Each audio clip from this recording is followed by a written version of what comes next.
Microphone check 1 2 1 2. This is your host, not son, baby, and this is another episode of Swingers After Dark. You know, when you go to a swing party, an LS party, LS meaning lifestyle. When you go to a lifestyle party, an event, or whatever the case may be, anything that has to do with the swing lifestyle, it's always good to establish rules with your date, even if your date is just a fuck buddy or a platonic friend. You know, y'all just friends and y'all just kicking it, hanging out, cooling out, chilling, whatever the case may be, lamping, whatever the case may be. It's good to establish rules and a wide open line of communication. You understand me? It's like, for an example, let's just say me and my homegirl, we're not necessarily fucking, but let's just say we're going to a swing club or let's say a hotel party. Yes, let's say we attending a lifestyle party at a hotel. And, we're roommates and, we're not fucking each other. But at the same time, we still need some rules to establish. Like, let's say I don't want to fuck while she's in the room. I don't want to have sex with my play partner in front of her. So we're going to establish that whenever we bring our play partner back to the room, one of us got to leave, or you got to leave rather. If I bring a chick to the room and I'm about to get in them draws, then you got to leave. And that's spoken of before the party. You feel me? We speak about that before the party. So it wouldn't be any confusion. You understand me? It's not like I'm blindsiding her and telling her, yo, get the fuck out the room. When she sees me come in a room with my play partner, that's her cue to leave. You feel me? What's understood doesn't need to be explained. So that's an example of setting your rules from the door. Get your rules in order. Like, yes, you have universal etiquette amongst couples in a swing lifestyle, but you got some couples, they play together. They don't play separate. They play together. The wife and the husband, they play together in the same room. Then you have some couples, they play separate. The wife has a hall pass to do her thing. The husband has a hall pass to do his thing, and so forth and so forth. As long as, the respect factor is there because they trust each other. Then you have couples, they just want threesomes. They don't want a couple swap. They don't want to play separate. It's just that they want, usually a lot of couples, they want female, male, female threesomes, FMF threesomes. Like a chick, which is the male, the chick, two chicks, female, and the M is the male. So it's woman, male, or female, male, female. Like you see a lot of dudes, they can't stand to see their woman, play with other dudes. So they come in a lifestyle just looking for threesomes. They're not necessarily, then I won't even say they're a swing couple. They just a couple who are looking for threesomes. Because even though a dude may say, well, my wife could play with any guy she wants, deep down inside, the wife knows that he's full of shit. So she's going to respect that relationship and not go after the dudes who she wants to play with. You understand me? But then you have couples, on the flip side of that, you have couples who just want MFM threesomes, male, female, male threesome, where the husband get it in with another dude with his wife. And he doesn't have to be gay. He just want to fuck his chick with another dude. You understand me? So you have the FMF threesome, the female, male, female threesome that couples engage in. And then you have the MFM threesome, the male, female, male threesome, where the wife, she got the husband and the play partner who she always wanted to fuck. So you got to keep that in mind, that a lot of couples, they have their rules. Like the lifestyle, yes, you have certain universal etiquette, rules and regulation, like ask before you touch. When you go in the playroom, shut the fuck up and don't jump into somebody's session. Don't try to put your dick, when you see a chick playing with another dude, don't try to push your dick on her head, on her lips so she could suck your dick. It's like use a fucking vulture. Stay your thirsty ass back, get them 3 feet, or nowadays get them 6 feet because of the COVID. Fall the fuck back and watch the show. Look, but don't touch. Look, but don't speak. That's what voyeurism is about. You have rules in voyeurism. Relax. If you have game, if you have swag, if you have an aura about you, you're going to get pussy. It's like, don't try to jump in another dude's session because you see that she's fucking. So you feel like, well, I'm going to jump in. I see her fucking. If she's fucking him, then she's going to fuck me. No, because I'm sure that you don't want the next man to jump into your shit. So, universal etiquette, like, ask before you touch. When you're in a playroom, be quiet. Don't jump into somebody's session. And if you see a woman in a couple and you want to play with her, you feel like that she's attractive, but she's already married, or she's in a relationship, or she's in a situationship, whatever the case may be, it's good to spark a conversation with them first so they could be comfortable with you.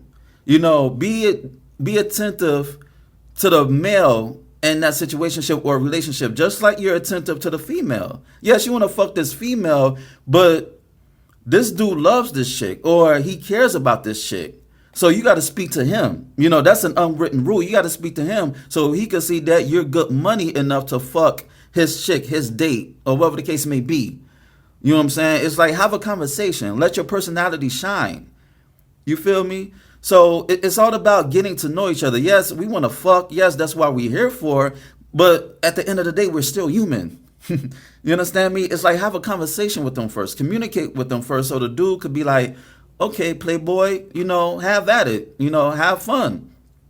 And then she already likes you. So the other issue is whether he feels that, I wouldn't say good enough, comfortable enough, that she's in good hands when she's with you alone. Because you got some dudes, they want to watch the chick who they with fuck, and you got some dudes, they like, yo, I don't want to see that shit. Like, do your thing. So when you approach a couple, like, speak to both of them first, as if they're a package deal. And then once you see, y'all vibing, the mood is right, it's just the conversation is flowing like rapid river, rapid water. Like the conversation is flowing like y'all known each other for years. Then it's time to shoot your shot. He knows why you want to talk to him, and she knows why too. But because they respect the fact that you approach them together, they're going to see, okay, you got some home training about yourself. You got some common fucking sense, because common sense nowadays is uncommon. So it's about playing your hand right, playing your cards right. When you're in a swing lifestyle, it's not an orgy, it's not a free for all.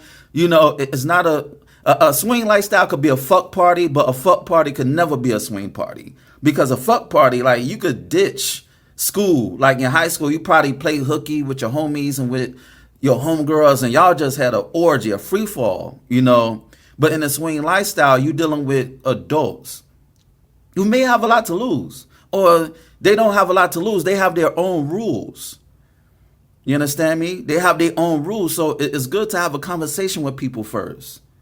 So you can get to know them. And a lot of times you may have a conversation with a woman and she's crazy as batshit, and you may not want to fuck the broad because she's crazy and you don't want them problems. Like, she looks good, but like she's missing a few sandwiches at the picnic because she's crazy. So you may not want to fuck with her anyway. You feel me? So like keep that in mind, that other people have rules and you have your own rules. You understand me? Because I'm sure you don't want an ugly broad trying to holler at you. Like, you don't want a chick who you find unattractive touching on you, trying to fuck you, and you'll be disgusted. So imagine how a woman feels when you just run up to her and touch her without even sparking the conversation, without even saying hello. Like, put yourself in her shoes. Like, picture like this chick is like your niece or your cousin or your baby sister, or, not saying that you're on some incest shit, but I'm just saying, like, picture this woman as a loved one. Even if you found her attractive, even if she was naked, you know what I'm saying? Just respect her space. Like, respect is paramount in the lifestyle. Yes, I know we're naked. We're there to fuck 99.9999999% of the time.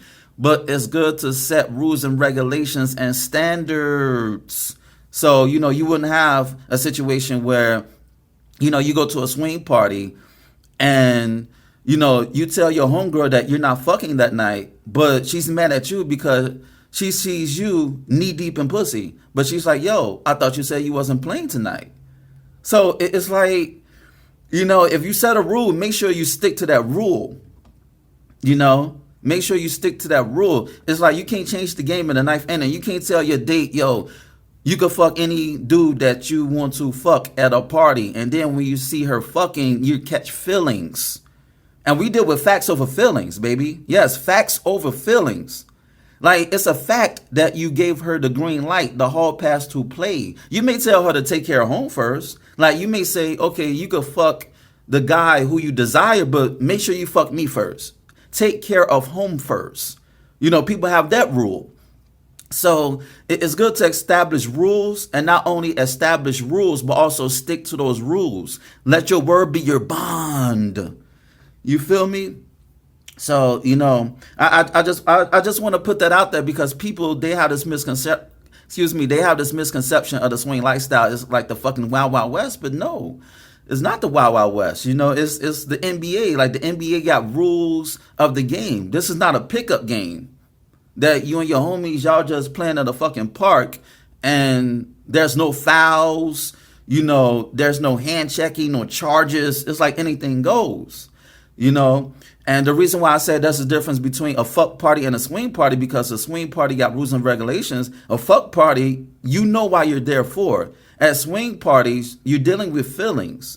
And you have people at swing parties, they're not there to fuck. They may there to voyeur. They may be there to network. People have their own agenda of why they're at a swing party. That's why I say a swing party could be a fuck party. It could turn into a fuck party, but a fuck party can never be a swing party because it's just straight up fucking on some orgy porno shit. So that's the difference. And on that note, this has been another episode of Swingers After Dark, and this is your host, Not Son, baby. Check out my website at www.notsonblaze.com. That's www.nahsunblaze.com. And check out my ebook, You, Me, Us, Them, The Swinger Manifesto. It's on Nook, Kindle, iBooks, Google Play. Go get it. Shoot me an email at swingpodcast@gmail.com. That's swingpodcast@gmail.com. Hit me up with any questions or concerns that you may have. Rate, share, subscribe, and comment on this podcast. Dig. And on that note, until next time, peace.